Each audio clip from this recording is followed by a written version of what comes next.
Hi, this is Andrew Phillips, the founder and editor-in-chief of EM Coach, here with Luke Phillips as well, who's going to be helping me out with the questions.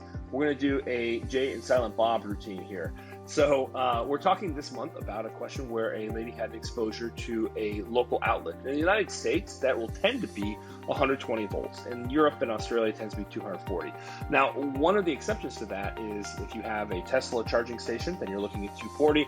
And if you're, or any kind of high-speed electric, I should just advertise here for Tesla, or if you have a dryer outlet, that requires 240 volts as well, and you'll see that in the United States.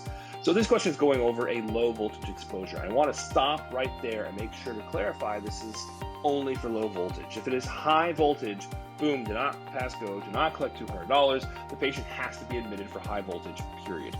For low voltage exposure, you want to take a look at the EKG, look at troponins and such, and there's a nice table you can take a look at here that goes through all the criteria. If they are negative for all of those, then they can be discharged. If they meet any of those criteria, such as having any sort of arrhythmia on the EKG, even something as simple as like PACs, then premature atrial contractions, then they have to be admitted to telemetry. And typically these injuries go pretty well. Patients are often asymptomatic, and particularly if they're young and otherwise healthy, but do take a look at this list of indications for admission for telemetry after a low voltage exposure. And just to clarify, low voltage is less than 600, high voltage is greater than 1,000.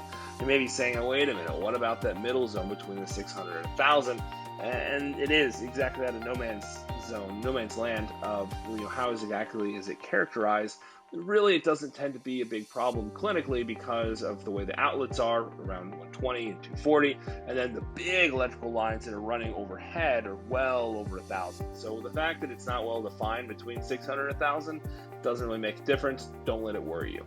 So below 600 is low voltage. If they are asymptomatic and meet all the criteria in the table listed, then they can go home. If they meet any of those criteria or have any of them positive, they need to be admitted to telemetry.